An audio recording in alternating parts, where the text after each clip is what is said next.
Welcome to Auric Unity. I'm Scotty, and here I am with Julio, my good friend. We've known each other for a long time, so this is going to be our first true interview session, and this is going to be Julio's first appearance. So we have some deep conversations that happened last night over a lot of alcohol, and so we've really recovered today. As much as we're about to into fitness, we are also about moderation of moderating your substances. Absolutely. So now we're going to talk about is how do we make it out of the dark times? So what are your thoughts on that, considering through your life experiences and your journey through life? Right. Well, I just before I get into that real quick, I guess the reason why I'm here is because Scott has always been one of those people who I can have deep conversations with on many topics.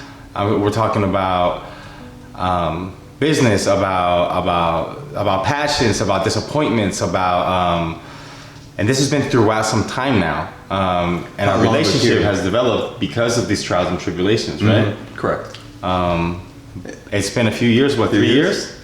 I would say about 3 years. About 3 years, coming up on almost 3 years. And within those 3 years, we've made it through, we've made connections, but then like men that we are, we live our own life. We go our own way. We follow our own path. And it's nice to look back on 2.5 years of friendship, how we've made it, how we've actually gotten ourselves in the dark. And we know about this because we've been intimate with our ideas and our conversations. Something that I can't really do with a lot of people. Oh, I thank you for that. Yeah. So speaking of how to make it out of the dark, you said? Yeah, basically, the times that I've had trouble is I've had some major financial losses in business. My brother has passed away, had a couple of relationship issues, and I just wasn't sure of myself, knew about myself, and I even lost a few good friends, or at least I thought they were friends, until during those dark times, it seems like true colors were revealed. Not only just on their part, but also on my part. I believe that they are a reflection of who you are, and when you are tested to that brink, you do definitely become another person, but that other person really is just the weaker, more rage-filled version of yourself. Right. There's a development that happens with overcoming those moments, right? But it only comes through being in the dark, through being in pain. You know, I always associated pain, stress, and I'm not talking about like physical pain. I'm talking about emotional pain, or a pain that comes from stress. This could be based on. I guess I lost my train of thought there, but. Well, see, when you say that, it makes sense, because when you are going through some kind of physical pain, or you're going through some emotional pain, mm-hmm. or mental pain, mm-hmm. in effect, they are all connected to each other. They always affect each other. So when you're feeling bad physically, you're going to feel bad mentally, thinking you can't get out of a certain situation. Right. So when you have all these cognitive components, right, are now going to a downward spiral. Mm-hmm. What it also does is it starts to affect your relationships. Mm-hmm. And when it ultimately what it shows you is there's an effect of who you are, your inner self, your inner awareness. And that's where the spiritual side really shows you the darkness of... Because you can't escape it. Exactly. It's almost because you can't escape yourself, right? You can't escape your mind. But now looking back at a lot of these dark times, harder times that I've gone through, they've all been lessons. You know, I actually I'm grateful for those difficult times. I mean, now I am, right? I mean, when I was going through it was pretty tough, man. Mm-hmm.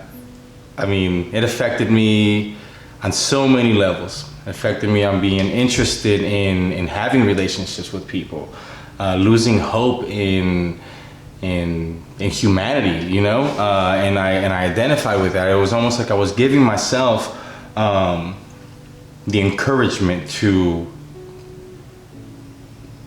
be a hermit, to be a victim. You were labeling yourself as the victim. Correct. And and that brought a bunch of, I mean, that it was that escalated into in like you said, a downward spiral, right? That brought over depression, anxiety. Holy, like, I mean, shit. I had never felt that. I never thought of that. I used to, you know, no one in my family, no one in my immediate family had ever grown up even mentioning these words, right? Mm-hmm. I mean, maybe has a lot to do with my cultural background, mm-hmm. you know? Which you can say like your gender too, being a male within that culture? Absolutely, being a male, and it's almost like it's like a mental decision, it's mental weakness, mm-hmm. right? To label yourself that. I never heard my parents, I never heard my aunts and uncles, I never heard, I mean, shoot, my grandparents would never even talk about anxiety.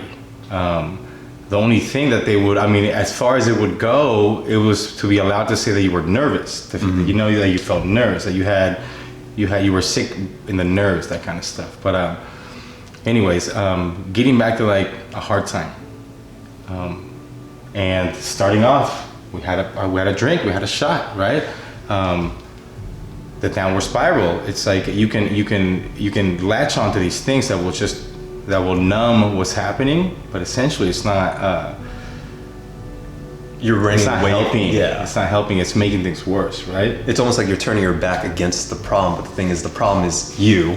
So the problem never leaves until you are able to face. And the further you keep taking yourself back, the further you keep walking back from this, the further and harder it's going to be to get back to that place. And I think that's what starts to become harder for these people that just keep going further backwards and further backwards. That it's almost like they know that to get back over there to a point where you're stable and where you're happy again, and you have confidence in yourself again, and you learn to love yourself again.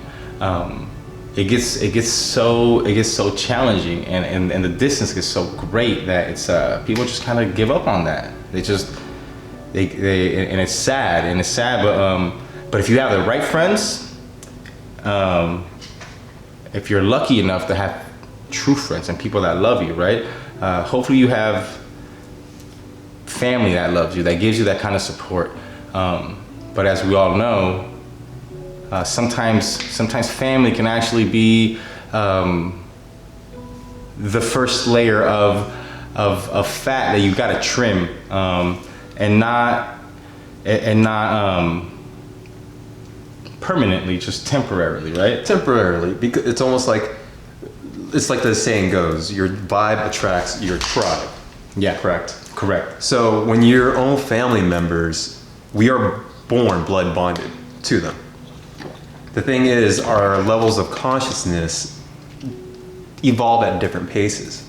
And even our awareness of how society works, especially if you are ignorant to all the things that are the inner workings of society that keep us down, keep us restricted, keep us within that paradigm, that structural prison, per se. It's hard to have a family member, right, to be able to empathize with that situation when you finally realize there's more to this than just a normal way of doing it. When you finally open your eyes, I mean, it's kind of like a hip thing now to say fucking being woke. Being woke. Right? But I believe you can be woke many times. You always get reminders. Oh yeah, and you have, and you can't just all of a sudden be go through a hard time and come out more mature, more confident, and that doesn't mean that you're not going to have to challenge yourself again, or that life is going to challenge yourself and challenge you later down the road. These are just situations that you learn, like, okay, when, you know, pain is growth, mm-hmm. and if you learn how to grow through these painful situations, then it makes it, I feel like it makes it easier for dealing with hardships in the future, right? It's almost like you're sharpening your sword, your protector, right? I mean, at first you have to learn how to fight. You have to learn how to get yourself back up. And all these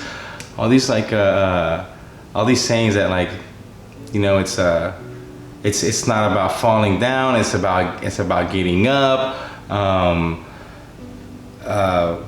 Fuck all the shit that we get told as kids, right? But it's almost like it doesn't really matter until you go through it, you know? Until you're able to really grab a hold of your emotions and feel that equanimity, which means to be calm and composed, collected, centered when that situation happens. Because when a bad situation happens, it's an emotional reaction.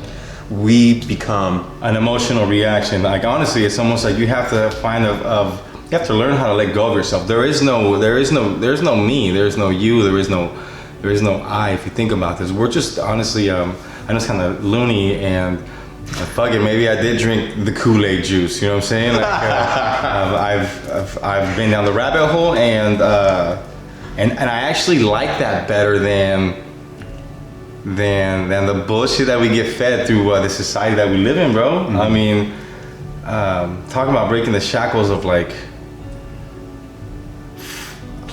making it out of a dark place, being fucking depressed, having anxiety. It's all because there is a loss of sense of worth. There is a loss of because it's hard to fit in. You know, you're comparing yourself to what society standards is. Competition, yes, right. And you learn to value yourself based on the kind of job that you have, based on the kind of car that you have, based on the kind of clothes that you have, kind of girl you got. But I can tell you, man, and I can attest to this personally. I'm the kind of guy that did some things and that was motivated and that was driven by the reaction and respect I got out of people by having these material things, to the point where it wasn't even about the consequences. It was just to have that instant gratification of being accepted because and being a Mexican guy in America, not even first generation here. I was born over there, right?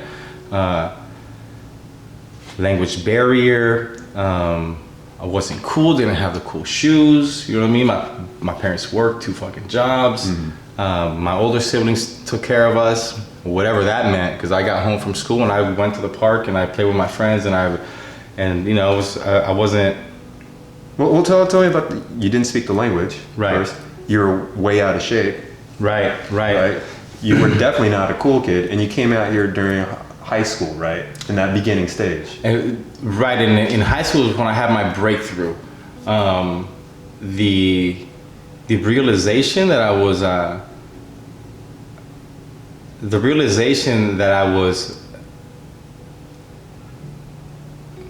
like I had a sense of worth in myself that was just natural. You know what I mean? I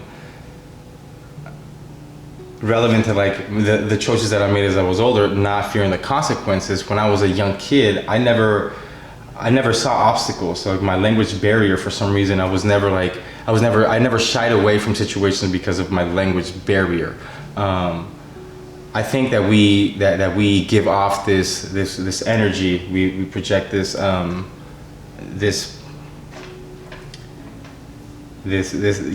simply put, this energy that like an energy of insecurity, inadequacy, less than, or the opposite side of that is confidence, right? Even though I didn't speak the language 100%, I was confident in being able to get my point across, to somehow articulate what I needed to, right?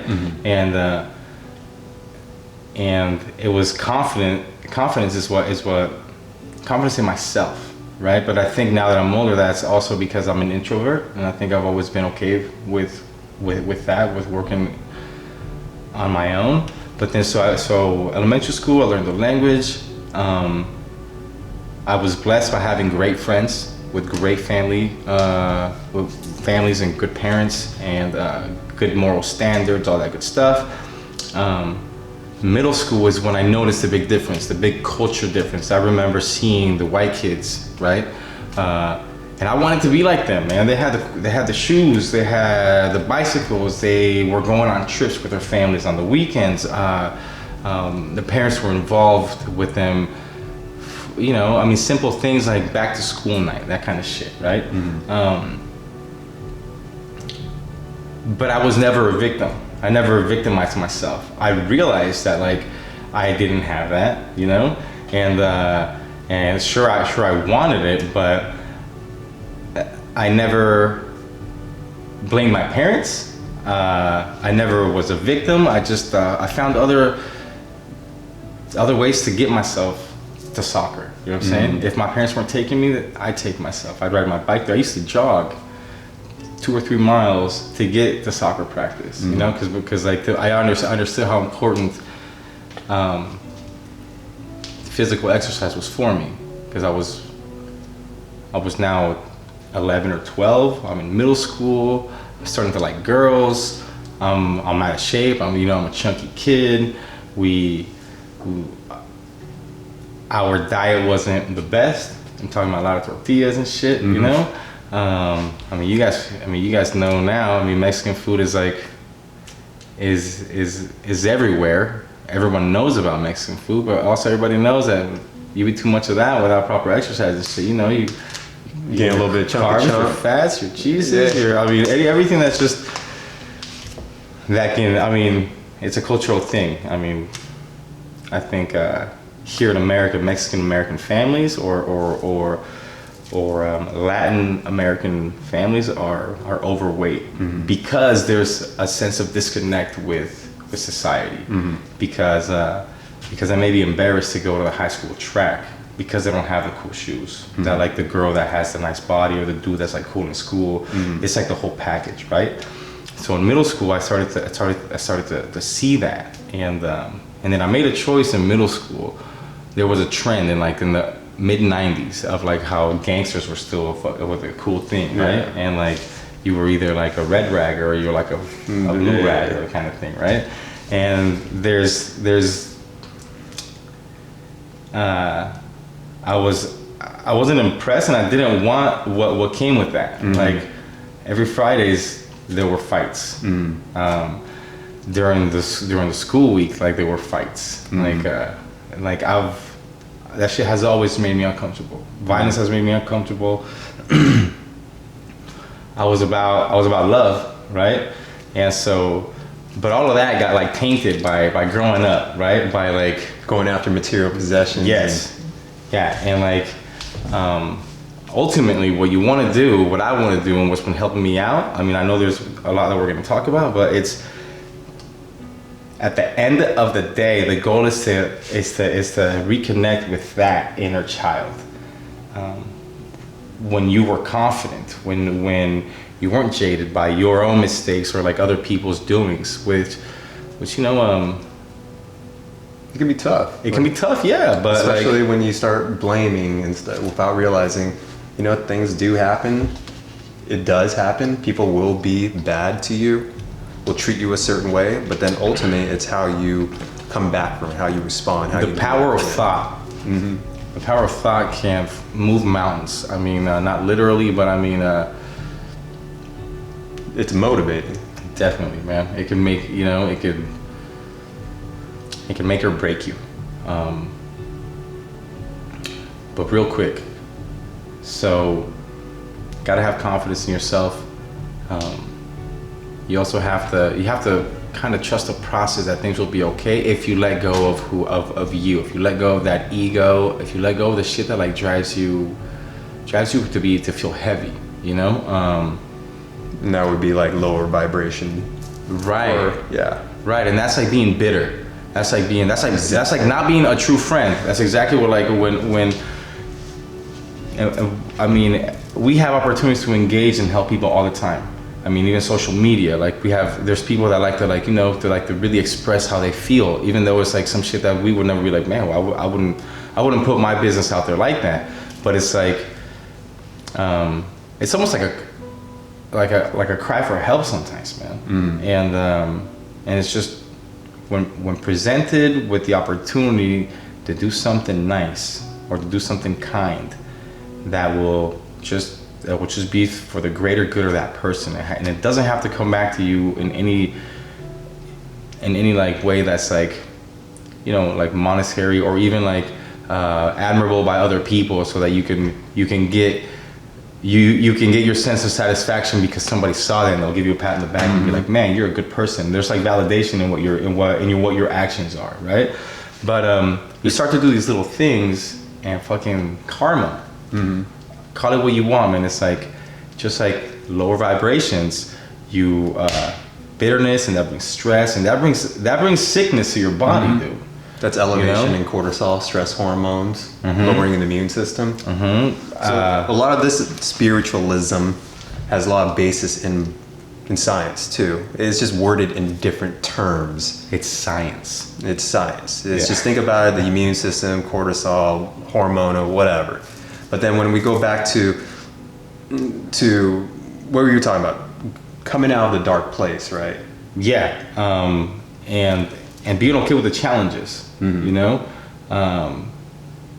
Because feeling woke and feeling enlightened, if you achieve that sort of feeling when you're 25, it doesn't mean that like you're gonna go, say you live to be 100. That doesn't mean you're gonna have the next 75 years of your life are gonna be a fucking walk in the park. And it's gonna be, cause like, what kind of life is that, right? It's almost like life is trying for a moment, but if you stick true and if you have this self-control to be optimistic, to be positive, I feel like you get to enjoy a lot. Like you get to enjoy, you get a feeling of satisfaction, you get this feeling of love because you handle the situation, because now you have that knowledge in you, right? I'm talking about like wisdom, right? Wisdom. And it gets, I feel like it gets easier. It gets easier to be a good person. Just like it becomes habitual to have thought patterns, to have, and all of those things can be changed by making small changes. I'm talking about like minute little changes, right? And it comes back and it pays dividends, especially when those changes are so habituated. You're rewarded. You're rewarded with self-discipline. Absolutely, bro. And that's this thing that, like, you know, asking you and you shall receive. Talking about the power of thought. I mean, real quick. I mean, first book that you sit there, Think and Grow Rich. I mean, that's a book that sold millions of copies. By Napoleon Hill. Right. No affiliate marketing. We're just showing this. Yeah, and it's just it's all stuff that like it doesn't come to you without putting some effort in it. You know what I mean?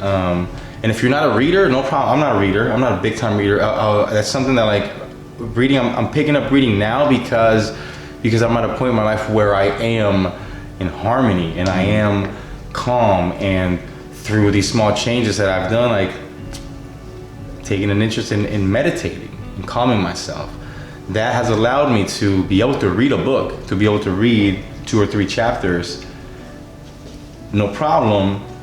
Instead of like it was before, I'd read 2 or 3 words in that page and I was already like falling asleep, or my thoughts were somewhere else. So would you say to come out of the darkness, you were seeking knowledge to help you come out of it, finding different ways, meditation, reading, just doing different things.